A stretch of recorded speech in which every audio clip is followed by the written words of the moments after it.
wabarakatuh. Hai teman-teman, kami dari kelompok 2 jurusan akuntansi pagi Stiken Blitar akan menjelaskan tentang sistem pengendalian manajemen sektor publik. Pengendalian manajemen diperlukan untuk menjamin terlaksananya strategi organisasi secara efektif dan efisien. Ada beberapa aktivitas pengendalian manajemen. Yang pertama perencanaan, yang kedua koordinasi antar berbagai bagian dalam organisasi, 3 komunikasi informasi, 4 pengembalian keputusan, 5 motivasi dalam bekerja, 6 pengendalian, dan yang 7 penilaian kerja. Sistem pengendalian manajemen sektor publik berfokus bagaimana melaksanakan strategi organisasi secara efektif dan efisien, sehingga tujuan organisasi dapat tercapai. Sistem pengendalian manajemen tersebut harus didukung dengan perangkat yang lain berupa struktur organisasi. Struktur organisasi harus sesuai dengan desain sistem pengendalian manajemen, karena sistem pengendalian manajemen berfokus pada unit-unit organisasi sebagai pusat pertanggungjawaban. Pusat pertanggungjawaban tersebut merupakan basis perencanaan, pengendalian, dan penilaian kerja. Ada 3 tipe pengendalian manajemen. Yang pertama, pengendalian preventif atau preventive control. Pada tahap ini, pengendalian manajemen terkait dengan perumusan strategi dan perencanaan strategik yang dijabarkan dalam bentuk program-program. Yang kedua, pengendalian operasional atau operational control. Pada tahap ini, pengendalian manajemen terkait dengan pengawasan pelaksanaan program yang telah ditetapkan melalui alat berupa anggaran. Yang ketiga, pengendalian kinerja. Pada tahap ini, pengendalian manajemen berupa analisis evaluasi kinerja berdasarkan tolak ukur kinerja yang telah ditetapkan. Struktur pengendalian manajemen. Struktur organisasi termanifestasi dalam bentuk struktur pusat pertanggungjawaban atau responsibility center. Tujuan dibuatnya pusat-pusat pertanggungjawaban tersebut adalah: yang pertama, sebagai basis perencanaan, pengendalian, dan penilaian kinerja manajer dan unit organisasi yang dipimpinnya. Yang kedua, untuk memudahkan mencapai tujuan organisasi. Yang ketiga, memfasilitasi terbentuknya goal congruence. Yang keempat, mendelegasikan tugas dan wewenang ke unit-unit yang memiliki kompetensi sehingga mengurangi beban tugas manajer pusat. Yang kelima, mendorong kreativitas dan daya inovasi bawahan. Yang keenam, sebagai alat untuk melaksanakan strategi organisasi secara efektif dan efisien. Dan yang ketujuh, sebagai alat pengendalian anggaran. Tanggung jawab manajer pusat pertanggungjawaban adalah untuk menciptakan hubungan yang optimal antara sumber daya input yang digunakan dengan output yang dihasilkan dikaitkan dengan target kinerja. Input diukur dengan jumlah sumber daya yang digunakan, sedangkan output diukur dengan jumlah produk atau output yang dihasilkan. 4 jenis pertanggungjawaban atau responsibility center yaitu: yang pertama adalah pusat biaya atau expense center.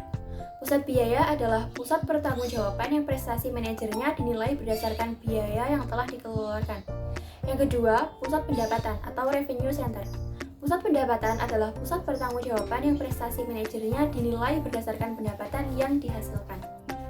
Kemudian yang ketiga, pusat laba atau profit center.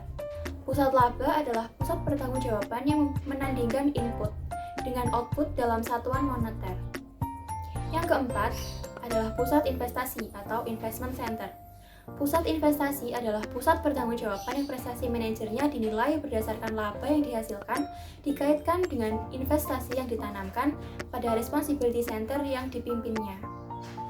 Pengendalian manajemen berfokus pada responsibility center karena responsibility center merupakan alat untuk melaksanakan strategi dan program yang telah diseleksi melalui proses perencanaan strategi. Manajer pusat pertanggungjawaban sebagai budget holder memiliki tanggung jawab untuk melaksanakan anggaran. Pengendalian anggaran meliputi pengukuran terhadap output dan belanja yang real dilakukan dibandingkan dengan anggaran. Adanya perbedaan atau varian antara hasil yang dicapai dengan yang dianggarkan, kemudian dianalisis untuk diketahui penyebabnya dan dicari siapa yang bertanggung jawab atas terjadinya varian tersebut, sehingga dapat segera dilakukan tindakan korektif.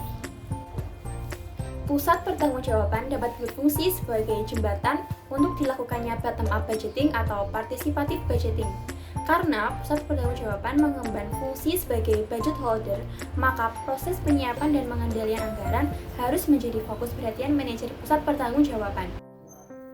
Proses pengendalian manajemen sektor publik.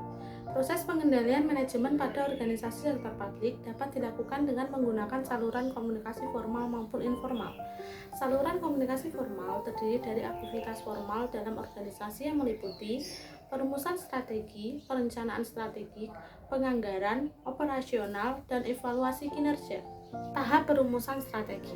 Perumusan strategi adalah proses penentuan visi, misi, tujuan, sasaran, target, arah, dan kebijakan, serta strategi organisasi. Perumusan strategi merupakan tugas dan tanggung jawab manajemen puncak. Perumusan strategi dapat bersifat tidak sistematis dan tidak harus kaku. Perumusan strategi yang dihasilkan dari proses perumusan strategi merupakan strategi global atau dalam perusahaan disebut corporate level strategy. Strategi makro tersebut kemudian dijabarkan menjadi strategi lebih mikro dalam bentuk program-program, kegiatan, atau proyek. Strategi organisasi ditetapkan untuk memberikan kemudahan dalam mencapai tujuan organisasi. Salah satu metode penentuan strategi adalah dengan menggunakan analisis SWOT. Analisis SWOT dikembangkan dengan menganalisis faktor internal organisasi yang menjadi kekuatan dan kelemahan organisasi dalam memperhitungkan faktor eksternal berupa ancaman dan peluang. Berdasarkan analisis SWOT tersebut, organisasi dapat menentukan strategi terbaik untuk mencapai tujuan organisasi. Olsen dan Eddy menyatakan bahwa proses perumusan strategi terdiri atas 5 komponen dasar, yaitu yang pertama, pernyataan misi dan tujuan umum organisasi yang dirumuskan oleh manajemen eksekutif organisasi dan memberikan kerangka pengembangan strategi serta target yang akan dicapai.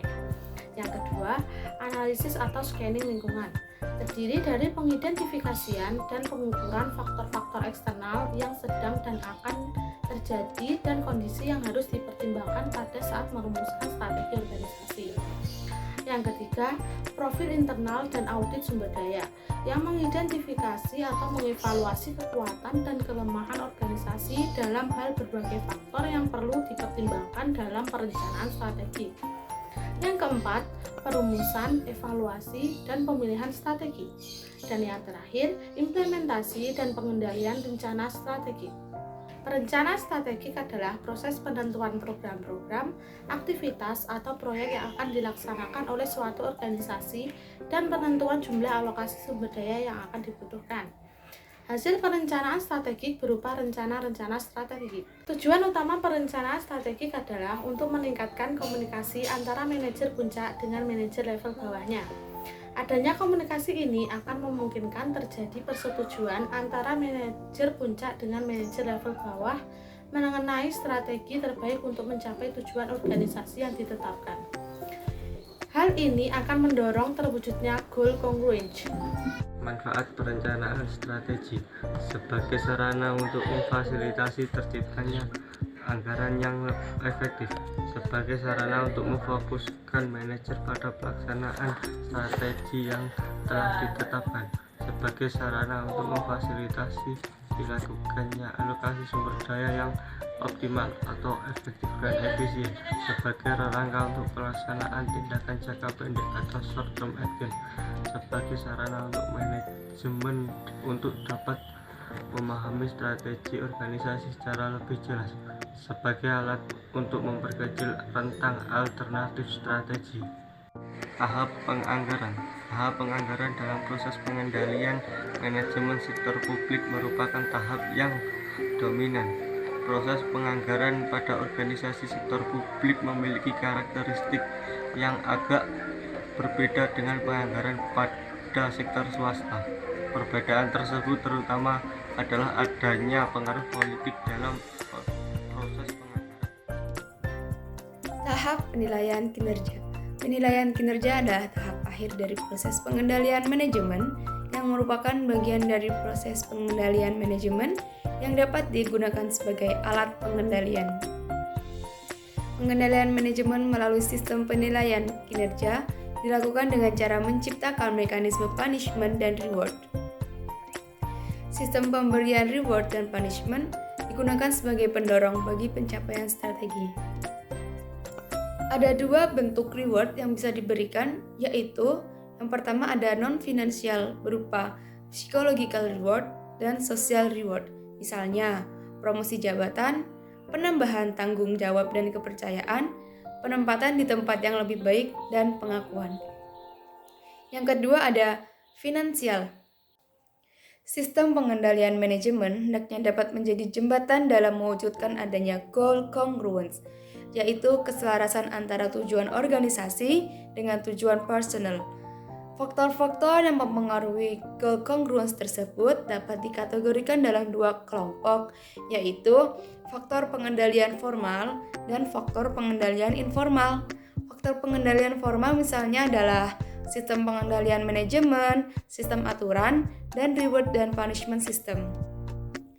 Sedangkan faktor pengendalian informal terdiri atas dua sifat, yaitu eksternal dan internal.